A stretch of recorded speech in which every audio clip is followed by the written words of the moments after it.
Alright, so I kind of went with an alien theme this week because I have been wanting to do Men in Black for a while with something, but I couldn't quite figure out what it was, and obviously this is another one of those scenarios where I feel kind of dumb when I realize what it so obviously goes with. This DVD that I've had forever.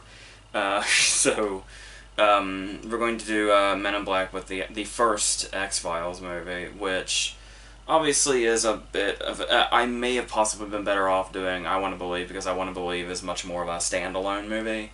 But this is what was available to me. I actually am having a lot of trouble locating the second X-Files movie for some reason, but so this is what we end up with. But obviously, I want to start with Men in Black first. Actually, I was going to wait to do this, but I'll go ahead and mention it now. Hopefully this gives you a tiny bit of something just a little different if you're an X-Files fan.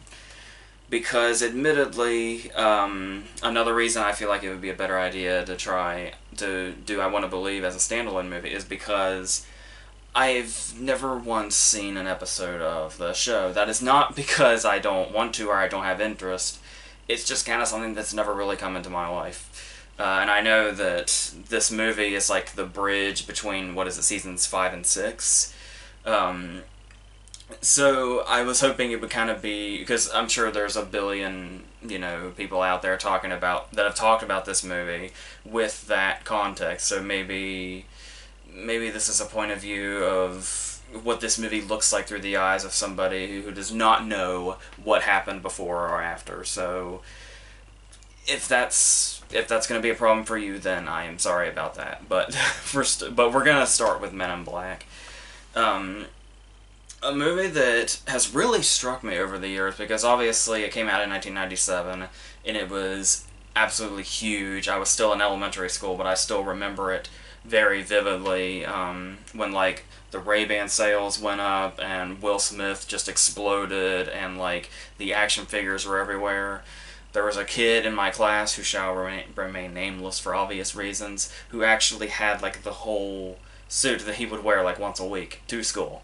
The movie was that big. So, and to start off with, this was Sonnenfeld pretty much...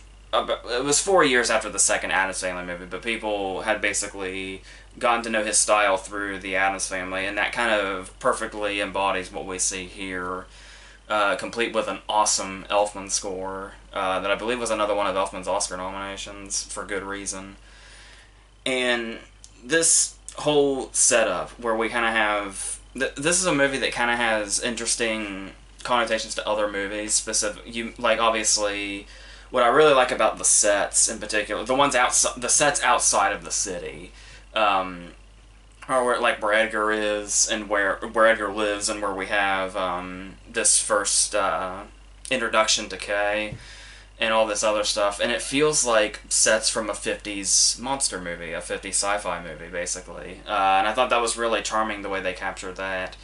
But then also, this is the type of movie where just for the hell of it, you'll find random references to stuff like Doctor Strangelove, like when you see the font to the opening credits, or there's even the moment when, it's my understanding that D'onofrio was actually doing a Peter Sellers impression in the scene where he kind of grabs his arm and tries to keep it from moving. It's really obvious once you know. And the thing to point out here, first off, is it seemed kind of like the perfect marketing technique, that these are guys that are kind of shrouded in the shadows, and that's basically our theme here. People who kind of, battle off these alien, or investigate as well, different extraterrestrials and stuff like that, while also remaining in the shadows, because if they were to come out of hiding, either too much would be revealed, or people would just laugh it off. And in this particular case, the fact that we just happen to have two actors whose names are Jones and Smith, it just seems a little too perfect. And then, sure enough, I love how we're introduced back to back, these two characters, because you'll notice later on in the movie when we see their different styles. how this is pretty much the perfect introduction to show how these things are going to collide or differ when we get to the big moments later in the movie, where we see how Kay handles things, and it's from a very almost business-like way. He's obviously, Tommy Lee Jones could probably be accused of basically being Sam Gerard for Aliens in this movie. And while he does come off like that, I do think he has a lot more room to do other things with the character here than he did in The Fugitive, because The Fugitive was so non-stop and he wasn't the main character. But here there's different sides of him where we learn kind of about, obviously, his history with his wife and how there's kind of the love-driven thing inside him and that kind of tragic backstory. And then there's also there are moments where he can be really funny, and even moments when we have where his character kind of comes out and stops him from becoming something else, like the moment when after he's neuralized Jay the first time, and he's telling that joke and he's laughing hysterically, and then he's just able to stop laughing hysterically immediately and look at his watch and say, oh, it's time to go, and just get really serious again at the drop of a hat. So I really like watching him work with that, while also we have Will Smith's style, who is to run and shoot first and ask questions later. Basically, they both fit the kind of type of character we've seen before, but it's the way not only they play them, but how they work together that makes their dynamic really stand out in another way than we would see in not other movies like this, but other pairings like this we've seen in other movies. And obviously, you would think, and it's obviously come out later in movies like Suicide Squad, where people love Will Smith, and people love Will Smith doing his thing. But sometimes you think there's maybe a time and a place, or it's kind of like, it'd be nice to see him do something a little different. But here, this is when we kind of want Will Smith to be Will Smith the most, because that's what really makes the Jay character, and how he kind of combats the kind of serious, kind of X-Files-like way in which Kay is coming from, and Zed and everybody else. And it just makes this perfect meshing that is really where a lot of this movie's entertainment value lies. And it's one of those things where, without that aspect of it, this would just not be the movie that it is at all. And I think, obviously, this movie had a lot to do with this movie being gigantic, whether it be because of Will Smith or whether it be what got Will Smith to be where he was. Regardless, they both worked together to get him to that status. And speaking of aspects that this movie would not be this movie without, we have our villain, who is Vincent D'onofrio, as a farmer who gets his skin taken off and put back on a gigantic bug. And what I really loved hearing about this, that I had never learned until earlier this year, because I actually saw a couple of interviews with him where he told this story, and I hadn't heard this side of his story before, which I will tell you now in the event that you haven't. Basically, he was really psyched because he was like, Sonnenfeld was fresh off the Addams Family, and it's like, it's going to be this big alien sci-fi movie, and it's going to be Tommy Lee Jones and Will Smith, and he's going to play the bad guy who was a bug who's constricted himself in human skin. And when he got there, apparently Sonnenfeld was not it was kind of hard to communicate with Sonnenfeld. Like, they really did not talk about what this character was going to do. And it's like, this is the main villain. This is a gigantic bug who has constricted himself into a human skin. And it's like, and apparently Sonnenfeld just really did not have a lot to say about this. So D'onofrio pretty much had to work on his own. So he was trying to get ideas, and he basically went with the whole, well, I'm obviously confined in here, so I've got to move like that. So he basically, I think he found, braces or something at, an athletic store, and constricted his knees, so he walked that way, and then he just kind of learned to walk that way without them. And then he was trying to find a voice, and apparently it's supposed to be, a mesh of John Huston and George C. Scott. And he just went to set, and because they still had not talked about it, so his first day of shooting, he just did what we see in the movie, and Sonnenfeld had to stop and say, what the hell is that? And he said, this is what I came up with, and Sonnenfeld basically said, alright, keep doing that, I guess. and that's what we got. And to think that D'Onofrio pretty much just had to work on this by himself, and he came with what, like I said, he's a part of the movie that you just can't imagine the movie without. Like, if it was just a dude that looked normal and acted normally, a whole portion of this movie's personality would be gone because of what D'Onofrio brought to it and how much of an impact that leaves. And obviously, that is not to undermine the Oscar-winning makeup that he's wearing, which is really incredible. Like, I wasn't quite familiar with D'Onofrio outside of, like, his cameo in Adventures in Babysitting.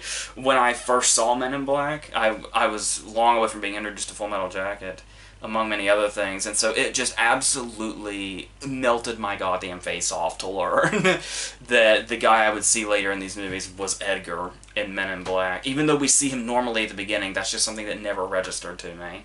That this was the same person, let alone the same person as the guy we see walk out of the house and get pulled into the ground.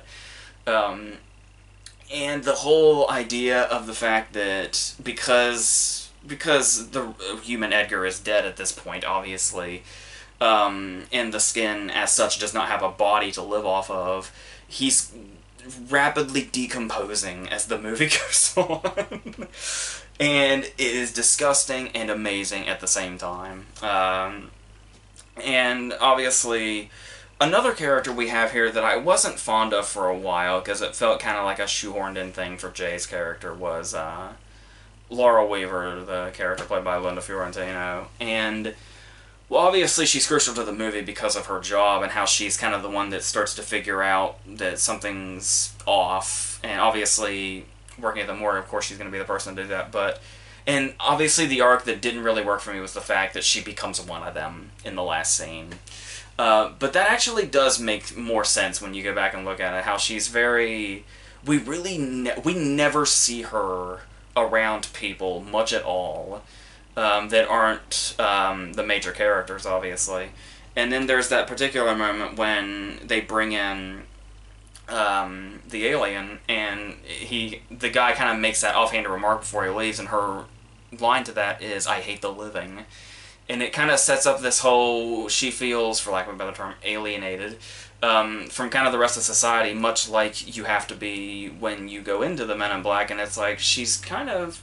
Yeah, she kind of gradually did work her way into there without necessarily feeling shoehorned in at all.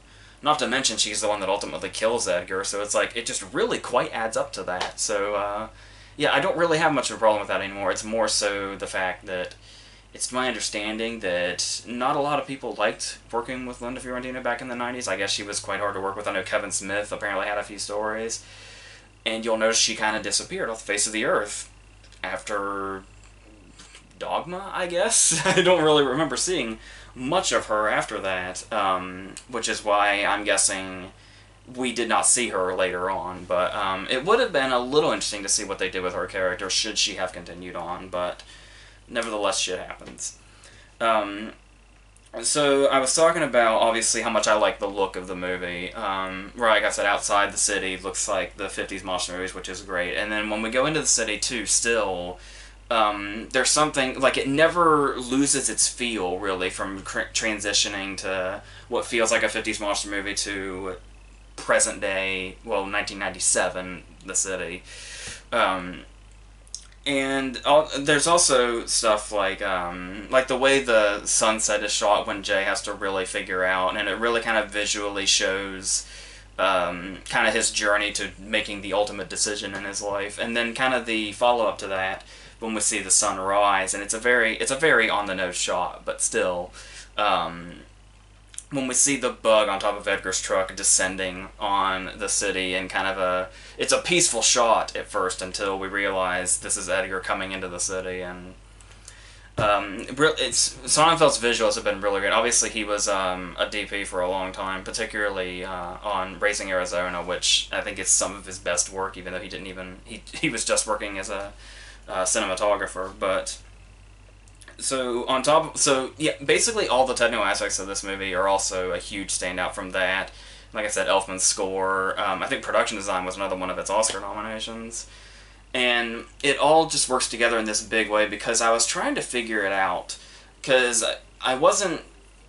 obviously it became gigantic and very well known. It's one of those movies where if you just say one quote from this movie, probably 19 out of 20 people in the room with you will know what movie it's from. To the point, I do remember on the road sign outside the theater, how back then, it could just be laziness, but that it specifically just said MIB on the road sign. It did not even say Men in Black, but it's like people still knew what that was, even though the property was just getting established in a mainstream kind of way. And how much this movie just worked as soon as it hit theater screens for pretty much anybody. And in a big way, like I said, thinking back on it, I know I was only like 6 or 7 at the time, but still, I'm trying to piece together exactly what it was. But then it's like, you have, obviously, Will Smith was getting really big. You have that it's a big action movie, a big sci-fi movie. It's funny as hell on top of all this. And, like I said, so many creative things. The, not just Edgar, but the looks of the other aliens also, particularly at the headquarters. I love the twins in that moment when Bob on the left, after Kay says his name, his eye kind of bends back and he looks at Jay as if he's introducing himself, and then he just looks back. Just little things like that throughout it. And it's fun to always look in the background at the headquarters to see what exactly you're going to see, because we don't just kind of go with the whole standard thing. They all kind of have their own individual look about them, and kind of the way their bodies work, like on a practical level. And it's and I also like the clever detail in the third movie when the whole when they go back in time, the aliens look more like low budget. So, and then there's those little details they always throw in there, like that are really clever, like the fact that the hot sheets for the Men in Black are the tabloids that everybody ignores because it's those really off-the-wall alien whatever stories. I also like some of the stuff they throw in there, like the idea that we're basically, the world, the universe, the galaxy, whatever, is basically constantly under attack, and we just never know it. Like, like in the world of Men in Black, we're basically seconds from always being annihilated, and we never know this because the Men in Black are just constantly working. That's a really cool concept as well. And then there's stuff, like I said, obviously a franchise was inevitable with the success of this movie. And you can kind of pinpoint what always worked and then what they were going to maybe try to milk, like the Worm guys and particularly Frank. I really love Frank's intro with that little fake out when we're under the impression we're going to go see an informant, and Frank is there with this dude that looks very not so conspicuous. Right, very conspicuous. I got this reversed. And it's the reveal that Frank is who we're building up to, and it's just one scene.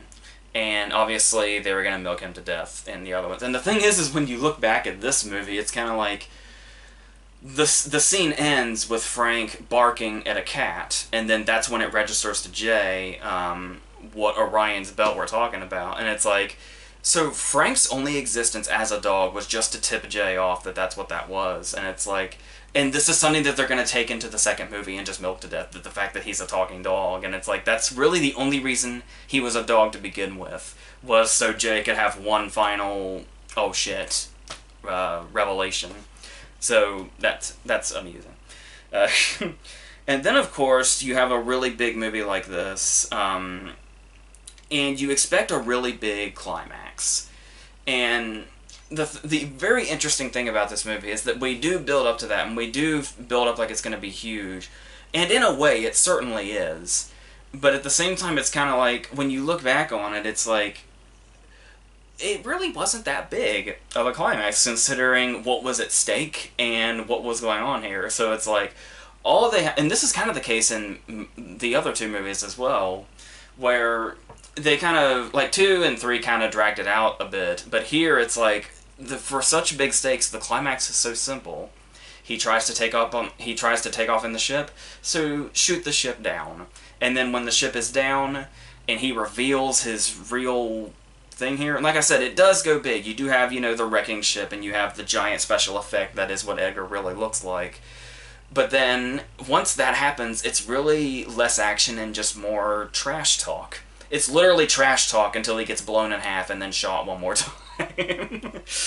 And it's like, that's actually quite an interesting turn on things, because you expect, especially when 90s action movies were getting bigger, it's like, you kind of expect it's just going to be this big, blown out, especially with the ongoing threat that we're about to be annihilated because we won't give up the galaxy or can't find it. And all it takes is stomping on some bugs to piss him off, and then shooting him when he's caught off guard, and it's when he can't see you. And there is that big, final moment. But what I do like about it is they use it as like a jump scene, but I do like that moment where, after he's been blown in half, we do clearly see him sneaking up on them again in the background. But I do think it really does work, and it's actually big enough to where it feels big enough to compensate for what we've seen in the build-up, but also it doesn't feel too big or too bloated or overblown or whatever. So I actually think it's quite perfectly done. And then, of course, really one thing that really makes this movie stand out is just the writing. The script is like on fire the whole time, whether it be the dialogue or how fast it moves or how everything kind of pieces together. It's something that's it's really one of those things where it's a movie that you can, watch and enjoy for what it is, but then it's like, it's really when you go back and you're like, wow, this is really damn clever. This is really well put together and really well constructed. And the writing too. I love that the very first line of the movie, this is something, it's so obvious, obviously, but it never really occurred to me for a long time, and it's like, the very first line of the movie is like massive foreshadowing when we follow that dragonfly through the whole opening credit sequence, and then it just smacks into a windshield, and the very first line of the movie is goddamn bugs. It's like, well, of course. Of course that's what the first line is. And obviously there's a lot of stuff like Kate's lines in particular, his particular line about how Jay is trying to defend people and how they would react in a situation, and Kay says an individual person is smart. It's people that are dumb, panicky, and dangerous when they're together, and everything is in disarray. So it's definitely a lot smarter than you may remember if you haven't watched it relatively recently. But yeah, and then there's just things that are that are still funny, like when they're basically saying, we're gonna destroy you and your world if we don't get the galaxy, and then it's that whole message, and then at the very end it's just sorry. So yeah, so that's the thing. It really gets to be this really big action sci-fi movie that was really smart and clever in a way that really this genre had not seen in 1997, at least for a very long time. And the fact that it was just really, really damn funny on top of that, and so incredibly memorable, whether it be the characters or the lines or anything, the set pieces, it's very easy to see why it made such a huge impact. And I absolutely love how gracefully it's aging. It's 20 years old this year, and it's just, I feel like it gets better every time I see it, even now. So that's, yeah, that's what Men in Black is. Now, over here... Oh, no, one more thing I want to mention. This DVD has one of the greatest things I've ever seen. And that is, I don't know another DVD that's ever done this. I'm sure they're out there, but this is the only one I know of. And it is, there's a commentary track with Barry Sonnenfeld and Tommy Lee Jones. And there's actually a special feature to where you can have it, and it's like their silhouettes at the bottom, like Mystery Science Theater. And the two of them, and every time Sonnenfeld's like explaining something, it does like the arrows and the circles, like when you see like football replays, and it's like the greatest thing you'll ever see. So now the X-Files, like I said, you may be totally and completely uninterested in the opinion of this particular X-Files movie from somebody who has never seen an episode of the show, because it's pretty, even if you're not aware of this, you would probably go into this realizing, okay, this does kind of feel like a beginning, but it doesn't really feel like there's an end. So it's like, it basically begins with the end of, I think I got this right, the end of Season 5, and then the ending of this would be the beginning of Season 6. And it would just keep going. So what could somebody like me possibly have to say about this movie? Well, the thing you want to look into, for starters, is the fact that Chris Carter, I believe, is the creator of the show, and he wrote the script. He specifically said that his basically he wanted to expand on the mythology of the show by making this movie. But at the same time, he did in fact want to make something for non-fans to possibly maybe get them, maybe make it a starting point for them to make them say, "Oh, I want to go back to the beginning and see this through." But it could also be they could be able to keep up with it enough to be entertained by it, and to not feel like necessarily that they're desperately playing catch up as the movie goes. Whether that is successful remains to be seen. So, well, as far as being for non-fans, there is some stuff where you can tell, like the fact that maybe this is a show thing. I'm not sure. I feel like it would be a little weird if it was, because it definitely felt a lot more like we're trying to make this to appeal to non-fans and basically clue them in enough so that they can get through this next 2 hours without being totally lost. The fact that Mulder and Scully are constantly saying each other's names, to where it's like, it's one of those things that sometimes characters do in like a lesser script, where you really want to get the audience familiar with the character's names so you know who's being talked about, which I get. But like I said, it's kind of through. Like at first I thought it was going to be through the beginning the first time I saw it, but then it was like it just kind of keeps up the whole time, and it's like maybe it's a show thing. I don't know. Maybe that's just the way their characters have always communicated. That could be. But then there's also the moment that does work, I think, where typically a choice like this would seem like way too much in exposition, and this is the moment when Mulder's kind of getting drunk at the bar, and he basically confides his entire backstory to this bartender. And it's like, I could see that being a huge, heavy exposition scene, especially people who have watched the show and already, I imagine, know his whole backstory. But somehow, the way Duchovny plays the scene, and just the way he delivers it all in like this drunken mouthful, really actually kind of rings true. So I did really like that scene, and it does give us a whole lot of information while also making it seem like this is something this character would do, and this is something this character would say. So I thought that was really well done. As far as being well done on like a technical level, as far as like aesthetically, I do for the most part like the look of it. It does have this very dark thing to where it kind of sets up this whole conspiracy vibe, but at the same time you'd almost expect like a private eye from a film noir to like walk by in the background during his own story, in this kind of same world, and we do have a very good first shot when we have all the snow, and it's like, it says it's North Texas, but it's like, you may want to specify this isn't quite North Texas just yet, because it says 35,000 BC. And that's kind of thing too, is it's like, this would be really good aesthetically, this opening shot, and it would really kind of pull viewers in and really suck us in and show us a certain place. But then it's like, the text coming up kind of ruins the shot. Which also is not easily forgivable because of the fact that when we jump ahead to the future, the Lucas Black scene, they wait a long time before they tell us that it's the same place, just present day, which they don't need to, because we can figure that out pretty easily by where they are. But yeah, that's probably nitpicking, but so we'll go on.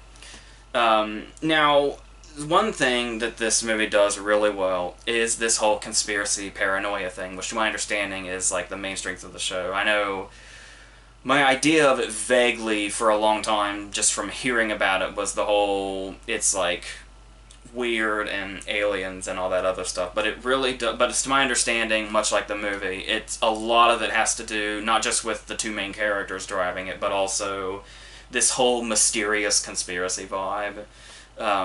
To where we're not quite sure how much is being hidden and what else has not even been alluded to yet that could be out there.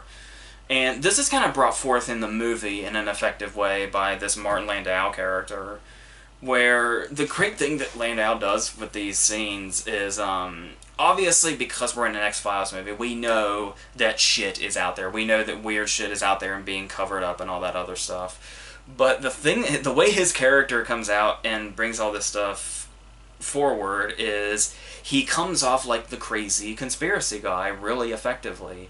It's like he believably plays somebody that we normally would never believe. We just assume he's a crazy Ralph type and then let him go off and be weird somewhere and just get lost in his own conspiracies until he loses his mind and ends up wherever the fuck he ends up. But then it's like, because we're in this story, we know what he's saying is probably actually true, but we still totally buy him as the full of shit paranoid guy.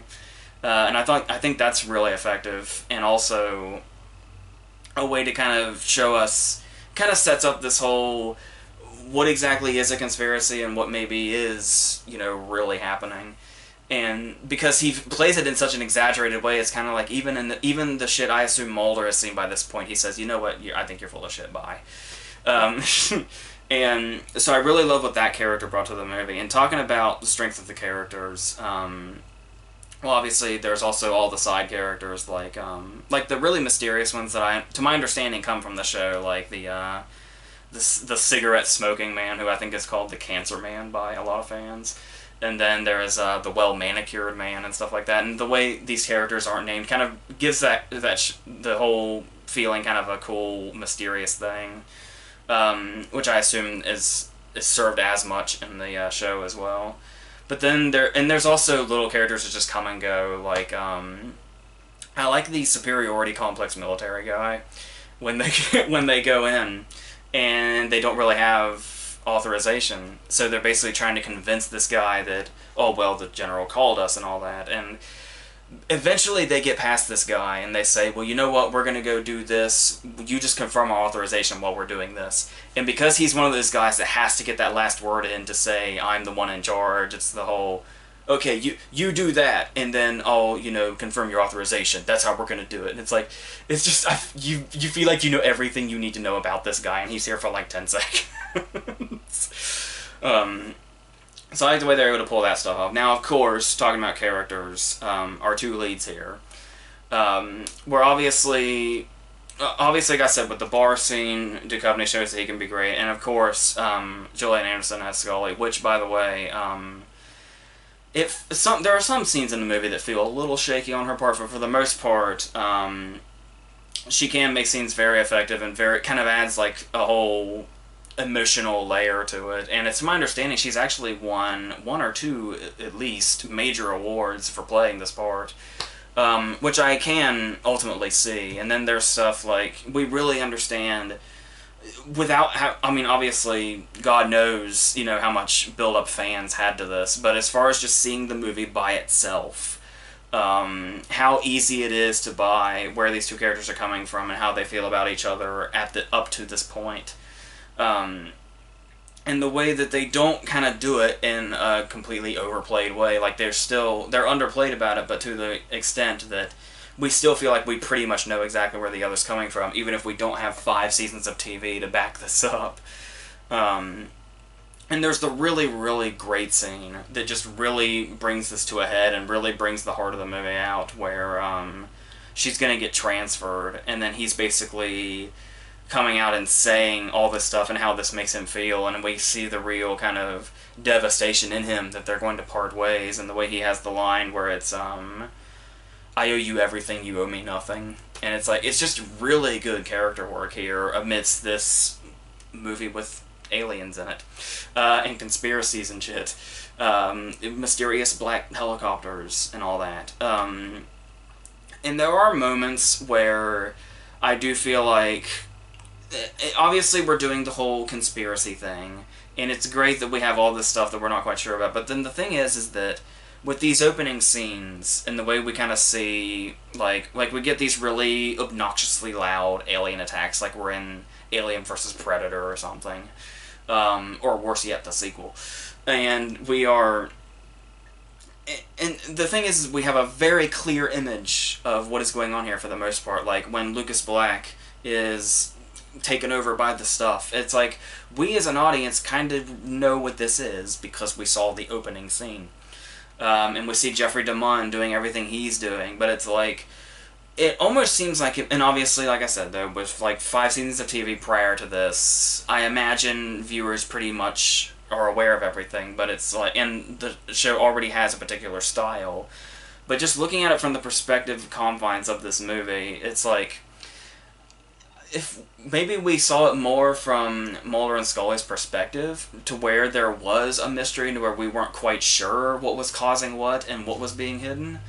Because obviously with the opening of this movie and what we see with the Jeffrey Dahmer scenes, it feels like we have a pretty good idea of what the main characters don't know. And that kind of, I feel like there's something to be had there that we can't have because of that setup. How there could be, and it's a very confusing thing, because it feels like we know too much, but at the same time it still feels like the movie's trying to shroud too much in mystery. Like there's, like it's hard to tell if there is like more we aren't seeing. Like maybe what we feel like we know is like just the tip of the iceberg of something. Or what, because every time it feels like the two main characters might find out something, the movie just kind of keeps backing away, which works for the whole keeping everything hidden conspiracy mystery aspect, but then it's like, but we don't really know what's supposed to be secret and what isn't, I guess, and like what it is we've been going towards. And then, like I said, as we get further and further, our climax here hardly feels like the climax of this movie feels like it's right in the middle of something, mainly because it is. But where this movie decides to stop, I'm not so sure. I do feel like, while it does act as a bridge, and while I'm sure there are elements of the story that are continuing here, and will continue on, especially since we have some returning side characters, it's like, maybe you could have benefited more if you had, maybe, you had stuff that would have started in the previous seasons and then gone through the movie and into the next season, but still find a way to give the movie a beginning, middle, and end. Would have probably made it much more effective, I think. Whereas here, it just feels like, it's probably an overplayed criticism, but the obvious way to put it would be, it's just a 2-hour-long theatrically released episode, I guess. Because it's like, it still kind of feels like you're watching a TV episode from a show that you're catching in the middle. But it still feels too big from where they did take advantage of being on the, a theater screen and being released worldwide as a movie. But then it's like, at the same time, being big, while it does strive to be big enough to warrant being a theatrical release, it still doesn't feel, it feels too big for the TV screen, but still not quite big enough to reach a theatrical status. It just kind of stuck here in the middle, kind of like if Netflix had been around at the time, this probably would have just gone straight there. And that's pretty much what it feels like. So that leaves a lot to be desired. And not to mention, just for the movie is 2 hours long, and for the entire first, I do get, our characters really trying to figure stuff out and still quite falling short because there's always a cover-up around the corner. I do think it's effective, like, when Scully's going to be taken away in an ambulance, and when Mulder tries to figure out what's going on, he gets shot. And then when we realize the ambulance is not what it seems, there's just this ever-growing thing of nothing is safe. Nothing is what it seems, and I do like the way they build that up, but at the same time, it's like, for the entire first hour, it just kind of feels like we're going in circles. And it's like, there is so much time and so little progress, and not necessarily in the most effective way, so, yeah, I do think there is something in here that does work, but for the most part it does kind of struggle with the whole trying to be a non-fans thing, which I really is in there. There are certainly things in there. Like I said, I still haven't seen an episode of the show yet, and I've seen the movie a couple of times. And there certainly is something in here that's worth it, but it just can't quite break away from what it ultimately is in the long run. And, of course, sometimes it can be a bit on the nose, like, for instance, the not-so-subtle scene when Duchovny is outside pissing on a wall with an Independence Day poster on it. But yeah, there's still enough here to where it's entertaining enough and intriguing enough, and yes, one of these days I will go back and probably watch the show for sure. I know so many people that are like huge fans of it. I will eventually get there, but I just don't seek TV out necessarily the way I seek movies out as passionately. But TV shows are starting to get to me, so I will be interested to check it out whenever that happens to be. So in the meantime, obviously, if I have to go for guys shrouded in the shadows fighting off alien attacks or whatever, obviously I'm gonna go with Men in Black, which, like I said, is just aging better and better as it goes, and I'm so happy for that every time I watch it. So yes, it'll be interesting to revisit this movie in chronological order with the series itself and see if my opinion of it like totally completely shifts into something else, which it could totally be the case or not. I don't know. I've heard that a lot of fans were also kind of underwhelmed by it, but that's how I feel about it, as knowing nothing else than I do except for a little bit of research to figure out who some characters were and what exactly happened before and after. So, yeah, there it is. Alright, next week we're going to start the horror theme on the 29th, and it'll be, I don't know if he explained this or not, but the idea is to have a versus every Friday and Sunday that will be a horror theme. There might be like 1 week or 1 day where it's like a thriller or something, but it's mostly going to be the big horror themes. So the first 2 definitely. So yes, that's what we're looking at. So until all the horror stuff comes into play, that's it.